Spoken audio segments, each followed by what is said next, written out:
Good morning and welcome to today's Case Metrics webinar. I see we still have people joining us, so we'll give you a few minutes to do that before we get started. Today's webinar host is our client and friend, Michael Haggard of Coral Gables, Florida, with the Haggard Law Firm.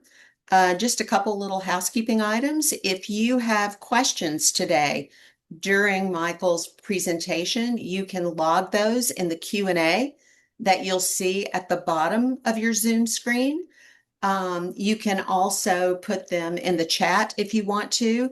If you have any questions of technological nature, please put those in the chat and our staff will do our best to help you along with that. This will be recorded today, and so if you want a recording to share with other people at your law firm, this can be plaintiff or defense lawyers or anyone in your life who you feel could benefit from today's presentation, feel free to do that as well. Today's webinar topic is finding your why as a trial lawyer in the face of certain adversity.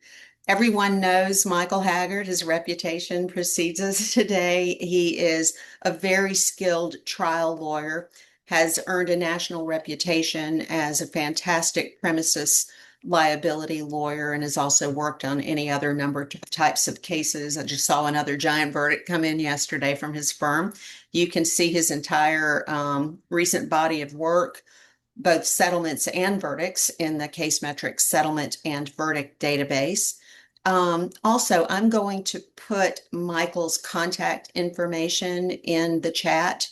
So if there's something that you want to discuss with him one-on-one as opposed to a public forum, if there's a case you want to refer to him or something you need to talk to him about privately, you'll have his email address.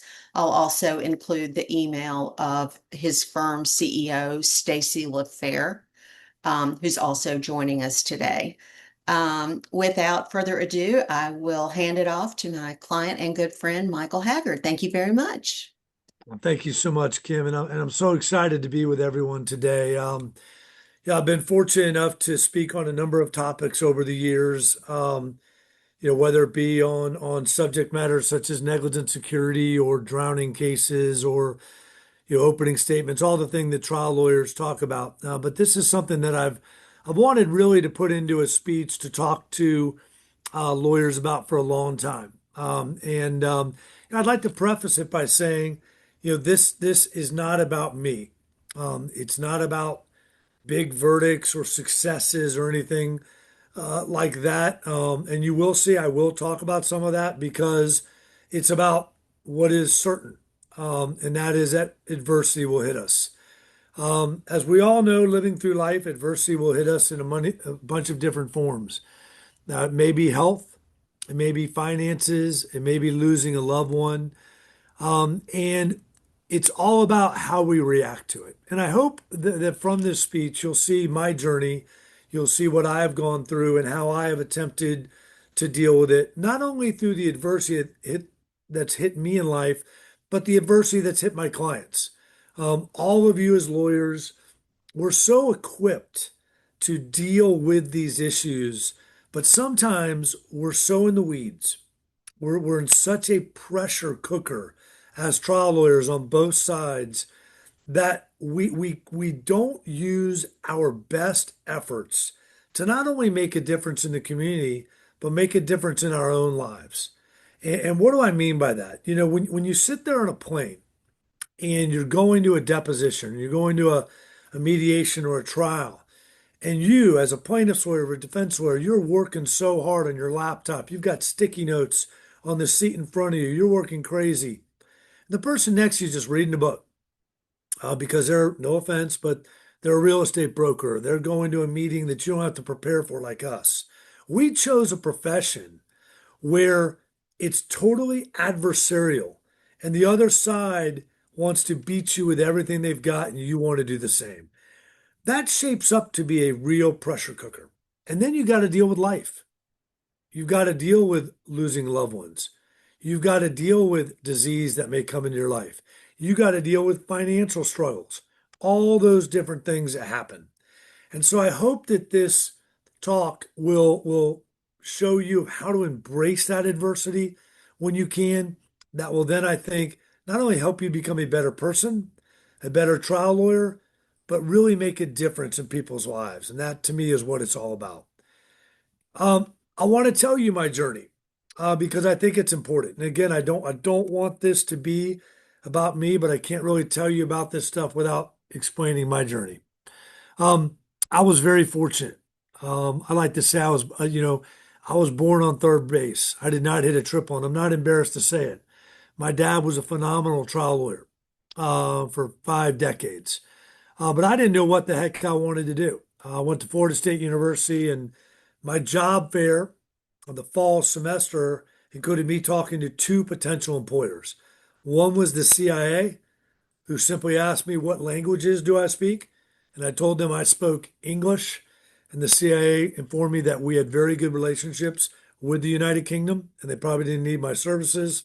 And then the other was with Frito-Lay, that had a truck driver position in the northern part of the state of Florida. So when I had that discussion with my dad said, "Well, son, you might want to go to law school." And so I went to law school at the University of Miami, and I was slated to be a state attorney. I was going to do my certified legal internship the spring semester of my third year, which many of you probably did those great CLIs where you get to try cases. And I'm going to tell you about a lot about myself today. So while I might be talking about myself, I'm going to certainly humble myself. Because the reason you see the public defender certificate in front of you is that when I went to my CLI in January of 2020, no, strike that, 1995, um, I couldn't work at the state attorney's office. And why is that? I had had a little trouble with the law my last year of law school. So there was a pending case, even though I'd done my community service hours, and that led me to be a public defender. A little bit of adversity there, greatest thing that ever happened to me. I learned to be creative. I learned to really understand people's problems when I became a public defender.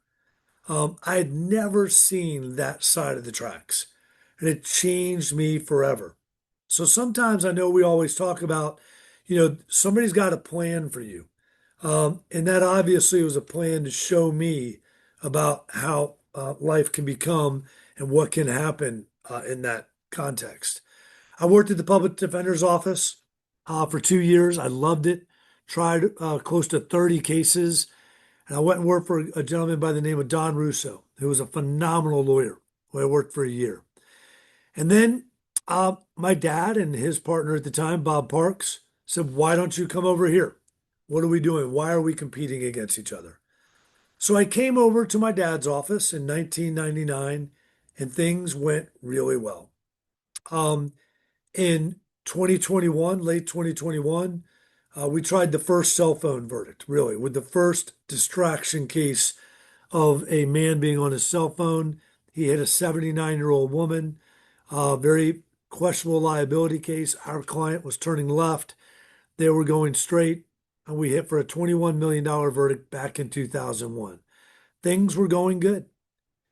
Um, in 2003, I tried a case where a little 2-year-old girl by the name of Lauren Hinton was at her apartment complex, and she was downstairs playing with her brother, and her father went upstairs. He was cooking on the barbecue grill downstairs, took the food upstairs and left them alone in the common areas of the apartment complex.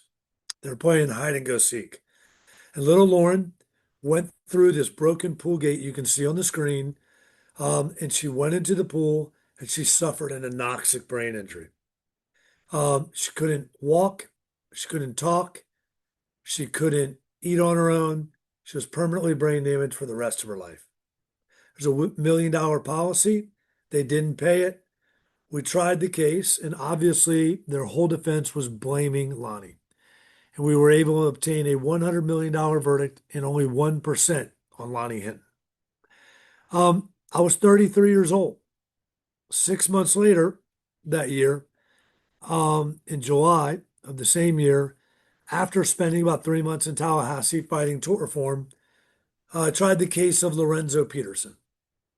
Lorenzo Peterson was a 14-year-old boy who lived in North Miami. He was swimming in an apartment pool with his best friend, Tony Boudreau, and they were playing a game of going and trying to get the pennies as the pennies would go into the drain. The drain cover was missing on this apartment pool. Lorenzo put his hand into the pool drain. His hand becomes stuck. His friend Tony could not pull him out of the drain. Six different individuals. A moving company was moving people in that day. Two or three of their big giant movers jumped into the pool to pull Lorenzo out, and they couldn't do it. A police officer cut a hose, tried to get air to Lorenzo as Lorenzo's eyes closed. He finally broke into the pump room, turned off the pump, and Lorenzo was massively brain damaged. That case involved a pump that had previously either brain damaged, killed, or eviscerated or disemboweled 26 individuals. If you remember, John Edwards, the former vice presidential candidate, U.S. Senator, had tried a case several years prior to Lorenzo's where Valerie Lakey was disemboweled on a drain in Raleigh, North Carolina. We ended up trying this case. The defense was a suction vacuum relief device is not state of the art. There's no technology that would have turned off that pump. We convinced the jury otherwise. We're able to get a $104 million verdict. What I realized shortly after this case was that I started getting all these suction entrapment cases. Got 4 or 5 of them, where parents would come into my office who had lost their loved one, and I knew exactly why. I knew everything about why their child had died or become terribly injured, but there was nothing I could do about it but represent them. So I started going to CPSC meetings, Consumer Product Safety Committee meetings, across the country, trying to get them to simply require suction vacuum relief devices on these pumps. In fact, we had discovered in this case that they knew the technology worked, that the CPSC, in fact, had changed it, but the CPSC would do nothing, nothing at all.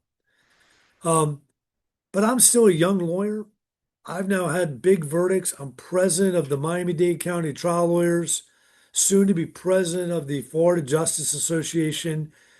Everything is going great in my career.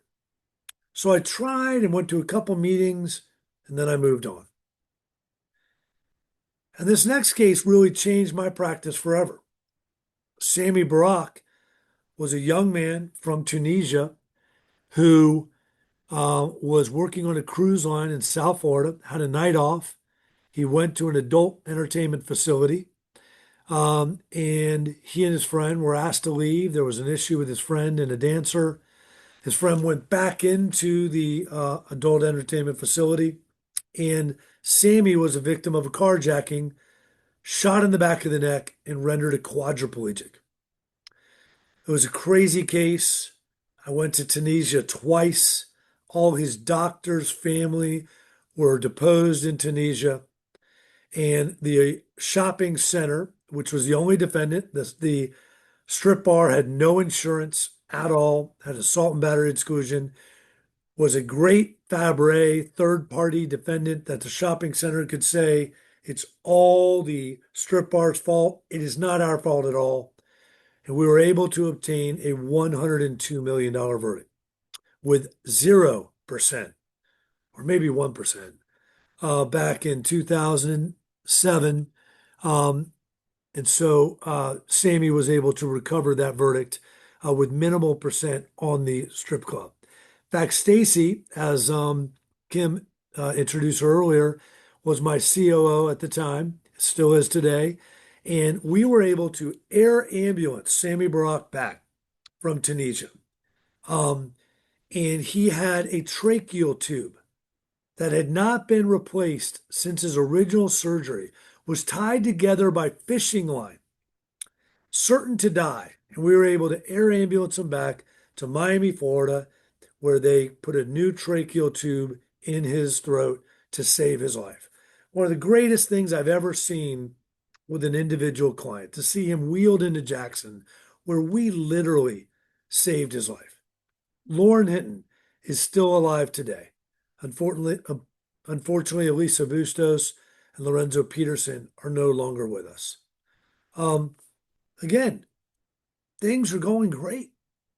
I'm 37. I'm president of our state trial lawyer organization. All these verdicts. But something's missing. I'm making a great difference in my clients' lives. Um, Trying to make a difference as being a leader in the trial lawyer um, community. But I could even tell internally something's different or missing. And then it hit me.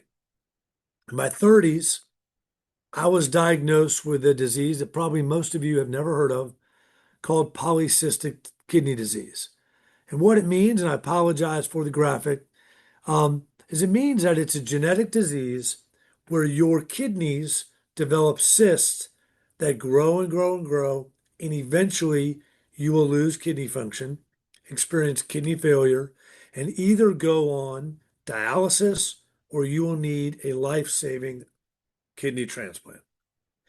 Well, I knew about it because, like I told you, it was a genetic disease.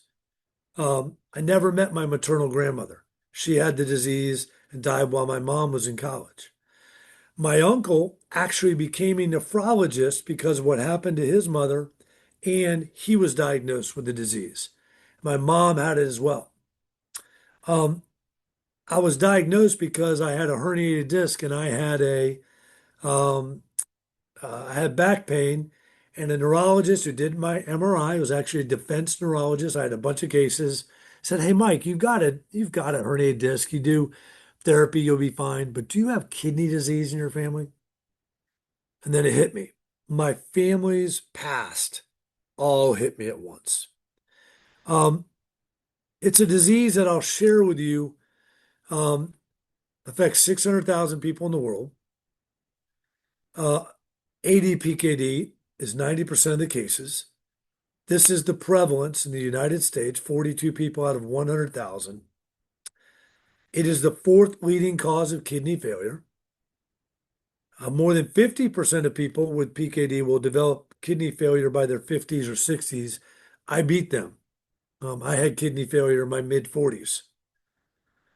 And this is the big one. Each child of an affected parent has a 50% chance of inheriting ADPKD. So, as much as the adversity was, well, wait a minute, Mike, everything's going to change for you. You're either going to go on dialysis at some point or need a kidney transplant. But the real nightmare is that each of your kids has a 50% chance of inheriting PKD. So, what are you going to do? There's a mutation gene that happens actually where someone who doesn't have it in their disease, in their family, it can hit them. So, this was my adversity. Everything was going pretty darn good. The law practice, the family, everything you can imagine. And this hit me. And I know that many of you have lost a parent, God forbid, lost someone else in your family, or have had disease. You know, nowadays you look at everyone and someone in their family has had cancer, um, financial distress, other illnesses. The question at this flashpoint is, what do we do about it? What are we going to do about it? How are we going to address it in our lives and actually make ourselves better, our community better, and others better? And you know, I go by a simple principle, and I believe this with every bit of my heart, that when you make those efforts to make someone's life better, like we do with our clients, like we do with our causes, it is 1,000 times better than receiving a gift or anything along those lines. It is truly better for our soul, for how we feel, and what we can do in the community. And so I put this in the middle of the presentation because I'm going to show you how this changed me into doing different things over the course of my career and obviously how we live today. Well, what's the first thing? You know, obviously Kim has put this together as part of a wellness series. And, you know, I'm not a big fan of the first year law student or the first year associate talking to you about work-life balance. I think it is something that you earn over time, but it's something also you can do as you work your living butt off. And when I was diagnosed with PKD, I'd been very involved in my kids' lives, but, I knew things were going to change and I didn't know the future. So the first thing I did was say, well, I'm going to coach all my kids' sports.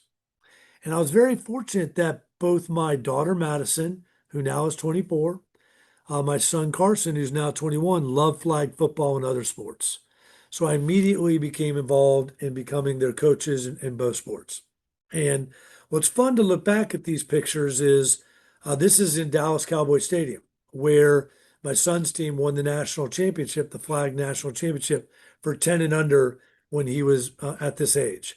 And my daughter's team went to the semifinals. My daughter's teammate on that team was a kid named Brashard Smith. So if you're a fan of the Kansas City Chiefs, Brashard, who played at the University of Miami, then SMU, is a rookie with the Kansas City Chiefs. So kind of neat to coach not only my daughter, but kids like Brashard. So this is something that I said I'm going to do. Had to do it, wanted to do it. Don't regret a damn thing of the time I spent on the fields and everything like that with my family. Blessed to do it.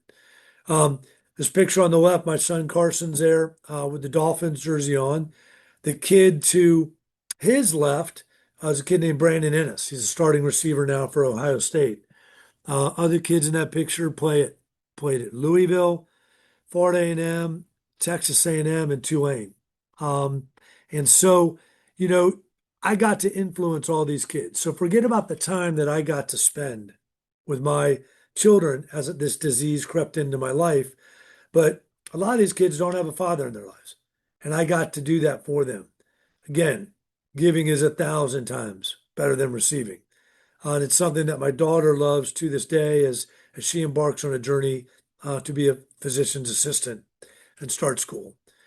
Um, so just spending this time, my daughter's cross country, and she played lacrosse in high school, all those type of things. So I would encourage all of you, I'll never forget, my dad never missed one of my games.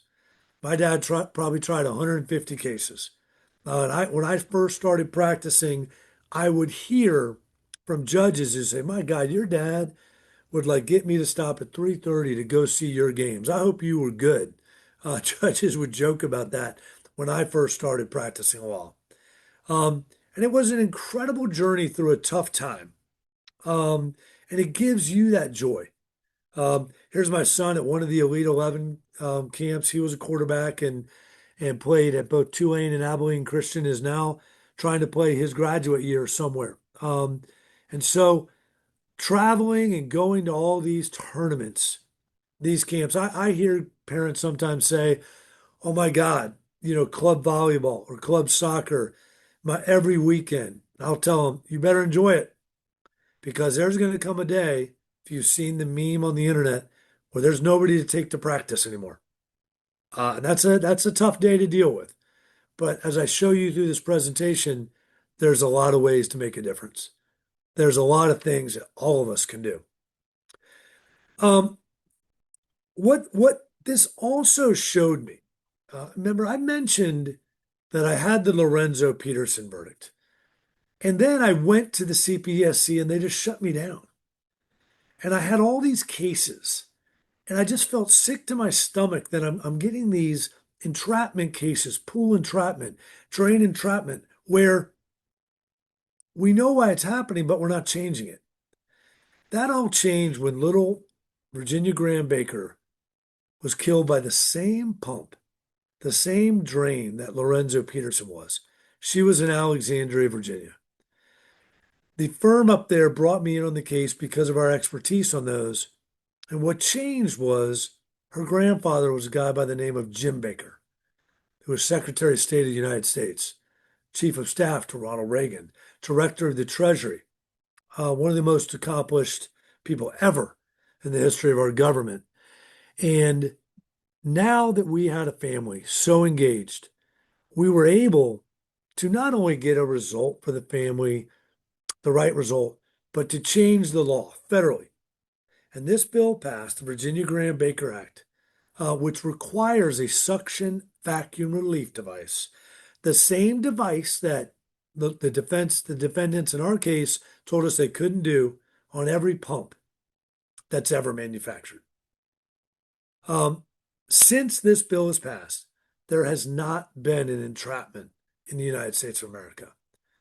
Um, I honestly credit the adversity of my kidney disease to wake me up again, to get back to this, to not just make a difference in your client lives, in your case, but to make a difference so it doesn't happen again. That's who we are as trial lawyers. And I know that there are defense lawyers on here. I can tell you, a defense lawyer that worked against us on some of these cases, he was involved in this. He wanted to change too. And so we all want that. No defense lawyer ever wants to look at these things and say, my God, why does this keep happening? We can work together. And that's what we're all about. That's what we need to be. But my kidney disease wasn't going away. I can keep doing these other things and it was going to happen. And I want to tell you all a little something. When people get diagnosed with kidney failure, most 90% of people go on dialysis. That's it. I'm just going to go on dialysis. And I'm going to go on the list of more than 100,000 people, the list where thousands of people die a year waiting on that list to get a deceased donor. I hope all of you are donors on your driver's licenses and that, God forbid, if something happens to you, your organs will be donated. That is great. But there were 100,000 people waiting for kidneys, and they're not going to all make it. So I had to find a living donor. I had to go to people and say, will you give me a kidney? Not an easy thing to ask. Um, Ironically, a person on there, Stacy again, was a match to me and was willing to give me a kidney. She's always still mad to me to this day that my brother-in-law, my sister's brother, was a match as well. And so they recommended if you can get a male that's younger to you, that's a better match. This is my brother-in-law. You'll hear a little bit more about him. He is an absolute hero. Um, and I mean that literally. He's a Black Hawk pilot. He served in Iraq, Afghanistan, South Korea. And while he was an active Black Hawk pilot, he saved my life. And that's us minutes before surgery. And I'm going to show you a little bit more of our story. The first time he came into my room was just amazing. And, just holding him and thanking him and it was like seeing an angel.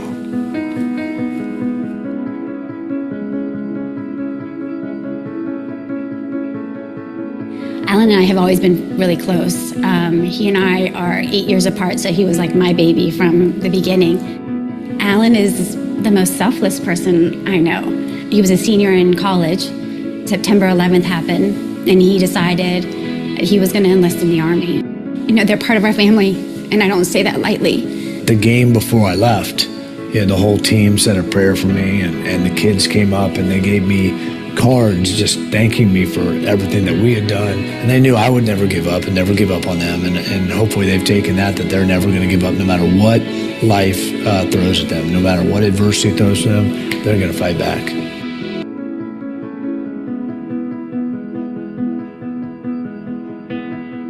The Saturday after I was transplanted, we had a live feed from the game that they played and watched it on my laptop. And it was my first high blood pressure reading I'd had. And thank goodness the nurse we had, her son played linebacker at the University of Kentucky. So she said, look, I understand. And she goes, you can watch the end of the game. So right when the game was over, we won the game and my blood pressure went back to normal.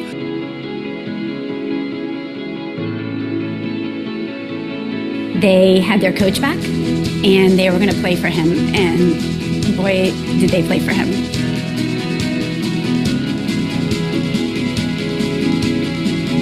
They won that game before they even stepped out on the field. So the first time sorry about that. So the question at that point is, everything's gone well. Incredibly blessed. successful kidney transplant, live donor. Um, but what we learned is that no one was trying to find a live donor. Everyone was just going on dialysis, tied to a machine 3 days a week. They weren't looking for that person because of all the different problems, asking someone, information, all these different things that certain communities lack. And I'll be very honest with you, most people lack. The information is not just there. And Alan was really upset about that. My brother-in-law, he's like, I'm a pilot. He went back to active duty. He flew mission 6 months from giving me a kidney. So what could we do about that? And we went to Tampa General Hospital and we said, let's fund a living donor coordinator who does one thing and one thing only. They go and help people find a living donor. And so that's Alan's tree at Tampa General of all the living donors. And during the first year, they increased their living donor transplants by 75%. By the second year, that was a full-time position. The top 5 kidney transplant hospitals in the United States of America have taken this model and increased living donors because that is the key. And that's what I would ask somebody, if anybody's on here, if you need somebody to be transplanted, let me and Stacy know. It is the most amazing thing to help someone get transplanted. And I can honestly tell you, it's the adrenaline I feel when I get a verdict. It's that incredible because you're literally saving someone's life. And so you can't, when you go through this adversity, if you have the means, if you have the energy, you got to make that difference for yourself. You can't pull up the ladder behind you. You've got to work and work to see what you can do. And this is our mission at this point. And I'll play you a short video on this. When you hear about it, you hear how simple it is.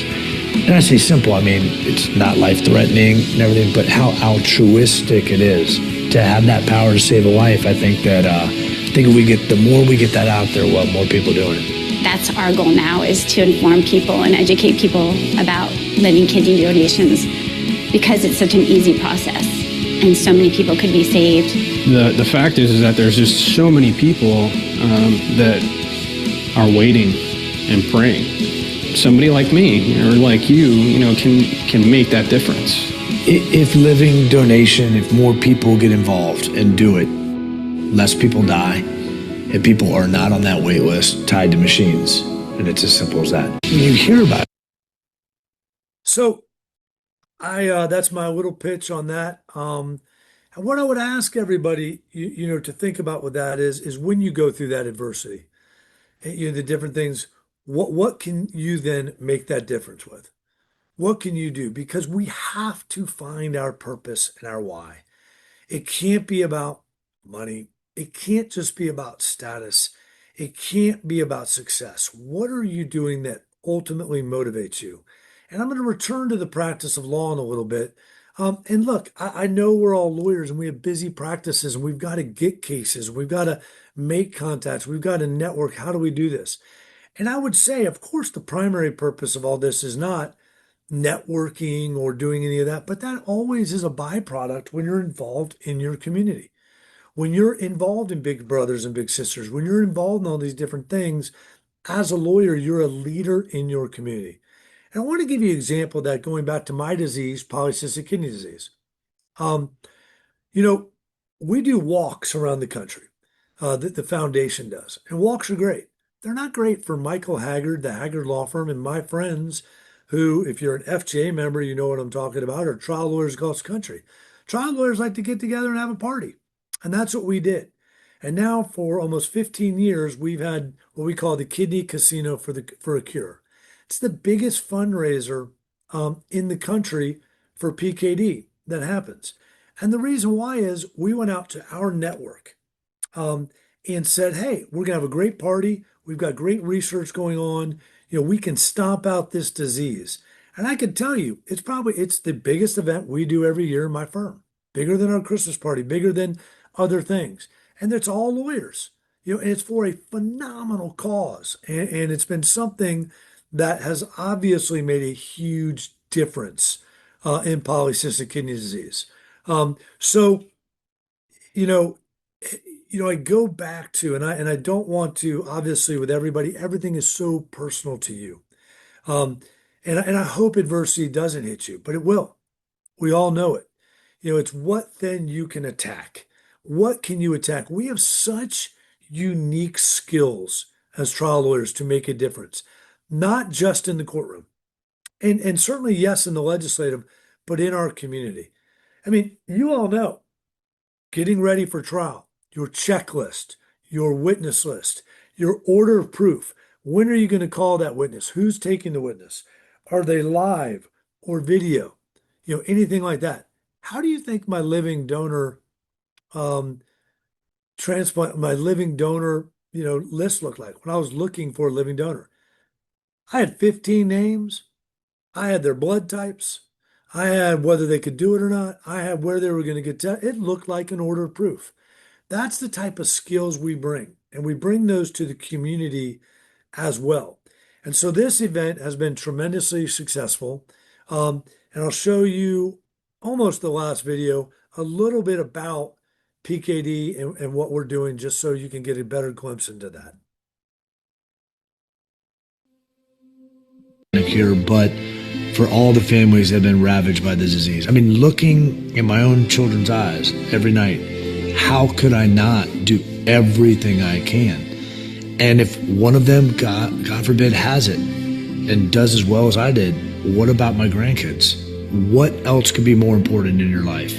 And we have great stewards of the foundation. Everything's moving in the right direction. We have incredible PKD research out there. I mean, they are on the cusp of this cure. And so if you have the resources, look yourself deeply inside and ask yourself, what more can I do? That's what I would encourage every family, especially founders and folks that have been blessed with the resources to combat this. Yeah, and I think his mom would be really proud of us. I think she'll be really proud that we took this on, because I don't think none of us knew what we were getting ourselves into, certainly, and I think she would be really proud of the work that we've done. So, that's what I would say my personal story in terms of disease and adversity and those types of things. What I'd like to go back to there, and I apologize for this this picture of me in a penguin suit, but is how do you translate this to your practice? We all might have different specialty areas, and certainly specialty areas that not only are maybe our niche, but something that we really care about and that we want to stomp out. As trial lawyers, who we really are is a group of people who want to put ourselves out of business. I use that, in the context of I have put myself out of business with entrapments, and I'm absolutely thankful for it. I never want another entrapment. I would love to stop child drowning. We work a lot in that area with the National Drowning Prevention Alliance and those types of things. That is something I think that everyone can do. Whether it's motorcycle accidents, what can you get involved in with different groups? Again, you will expand your network, you will expand your practice in certain ways, but by doing the right thing, it's going to work out for you and it will definitely define who you are. I can promise you, I am a better lawyer than that young lawyer who got those pretty good verdicts back in the day when I had a lot more hair and was a little thinner. Because of not only experience, but because of adversity, because of the confidence that comes with getting over adversity and turning it into something else. I show this picture because, as many of you probably know, if you know anything about our firm, we handle a tremendous amount of gun violence cases. It's the epidemic of our time, as we all know. All we have to do is look to last week, Brown University, all those type things. It's a fight that, in all honesty, I don't know if we're going to win at some point in time. It is so divisive in our country. But I know that I'm not going to give up for my clients. And I know that I'm going to be on the right side of that. I'm going to fight at every angle I can. These are two pictures of two events we were at recently. One's the National Center for Victims of Crime. There's specialty bar associations that all of you can be involved in different practices. If you do gun violence or sexual assault cases, be involved in the National Center for Victims of Crime and the NCVBA.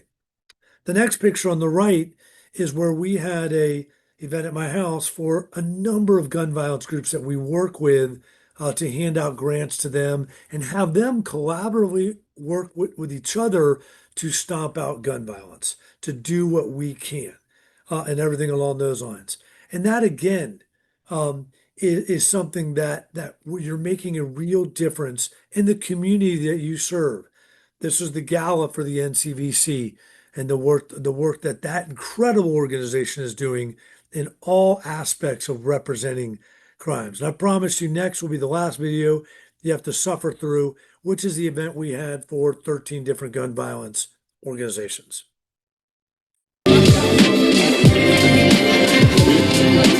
We are fighting not only for those that we honor tonight, but all those in the future.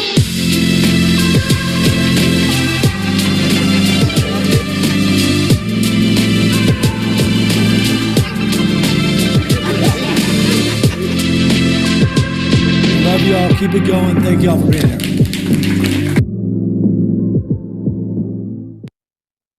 And the purpose of that event is sometimes, when you get involved in these incredible causes, we do have these skills of organizing folks and everything along those lines.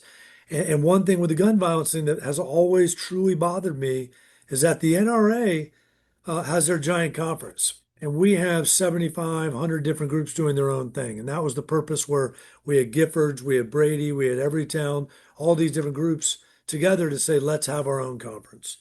I'm going to close up here, and I'm going to talk to everyone about, that one other reason to do the stuff I'm talking about doing is mental health really does matter. We have an incredibly stressful practice and career, all of us.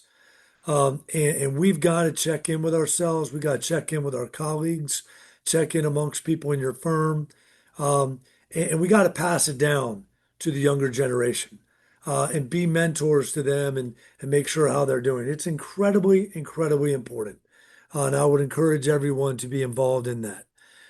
And I know a lot of people might say, well, Mike, you're in your mid 50s. You've done really well. It's easy for you to give. And you know what? And you're absolutely right. But I will say, if you are fortunate, one thing that somebody said to me the other day is do it now. Direct the difference you can make now. Direct the difference you can make now. Don't wait. Don't wait. And the other thing is what we all have in common is we have the most important resource that we have no idea what the account is on. And that's time. You could check your trust account today, your operating balance, your checking account, savings account, see what's there. You can't check how much time you have left. You can't do it. But we do have time. I promise you, any amount of this clock, any amount of this time you put into an effort to make your community better, to make a cause better, that you can invest in with your heart and soul, you not only will be better off as a person, you will certainly be a better trial lawyer about it. I'm just thrilled to be with y'all, Kim. I can't thank you enough for allowing you to let me share my story. And I know there's a million other stories out there. And I wish everybody well, especially in this holiday season, to make a difference in people's lives and make this world better than how we found it. Thank y'all so much. And Michael, thank you so much for sharing your important story, the entire journey with our team today. As we were discussing earlier, if this makes a difference in one person's life, it is well worth our time today. This wellness series that we've been doing at Case Metrics and sharing the human side of some of our subscribers with you guys has been a privilege. It's something we've talked about for quite some time, but the generosity of our subscribers to come forward and share their stories in hopes that they can cast a wider net out there to do more good is, I can't imagine anything we could do that's more beneficial, especially this time of year. Do feel free to share your questions and comments with us in the Q&A. If you have questions, now's the time to do that. Also, I would encourage each of you to click on the chat. You will find there the contact information for Michael Haggard and his CEO of the firm, Stacy LaFair. I've also included contact information for me, Kim White. I'm the co-founder of Case Metrics, and one of our senior salespeople, Kelly Coyne. And you can reach out to us if you have any questions. And also, if you want to look inside the live Case Metrics database free of charge for 10 minutes, we can sign you up to do that. And we'll be glad to navigate it for you. Also, if you reach out to us directly, we will give you a 25% discount on your first medical chronology or demand letter. These are prepared by our in-house paralegals that have a minimum of 15 years experience. I know we are in the middle of settlement season, so subscribers, get your searches into us. If you are not a subscriber, our buy one, get one free single search offer is in place for you through Friday the 19th. So a couple more cases you want to try to get resolved before the end of the year. Let's get them to us right away. Something has popped up in the Q&A. Oh, Elena Goodman has said, excellent presentation and so inspirational. Mike, thank you for sharing your story. You and your family are amazing. That's really sweet. Thank you for I sharing. love Elena. Thanks, Elena. Thanks, Elena. We appreciate that very much. See if we have got any other. I don't see any other questions that are in there. Any closing comments from you, Mike? No, I see a lot of my good friends on here, and I just wish everyone, we live in a crazy world, and we all know that, but I would just kind of say to everyone, remember how people really view lawyers.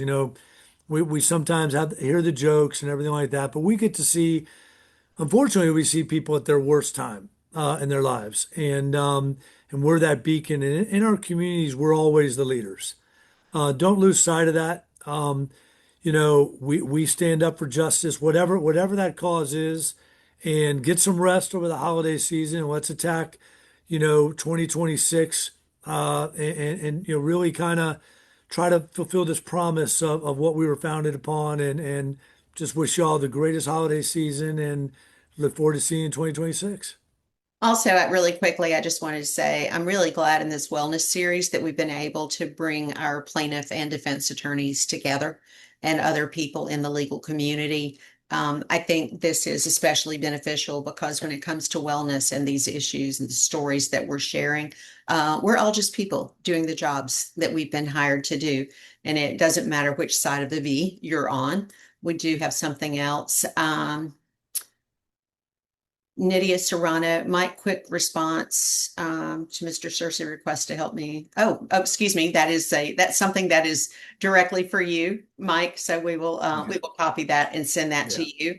And if you have any other things that you want to discuss with Mike directly, feel free to reach out to him at mah@haggardlawfirm.com or to Stacy, their CEO at slaffair, LAFFERE at haggardlawfirm.com. And thank you for all of you for attending today. We are recording this as soon as it's out of post-production. If you want a recording for you or other people at your firm, feel free to reach out to me, kim.white at case-metrics, metrix.com. Thank you and happy holidays. Oops, we've got another one here.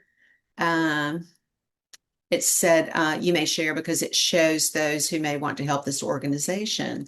Oh, Nydia, she said her son got his kidney and a second chance at life as well. Let's see. It says, my quick response to Mr. Cersei's request to help me as a mother of a child who was losing his life waiting on a transplant list and gave me the booster of hope. My son got his kidney and a second chance of life. Nydia, thank you so much for sharing that with the group. I did not read the entire question and comment, but thank you so much for sharing that with everyone. And I'm so thankful that your son got his kidney. That is the best news we could possibly hear today. Thank you very much. And just to add on that, Kim, I mean, Nydia sent me a text that made me cry.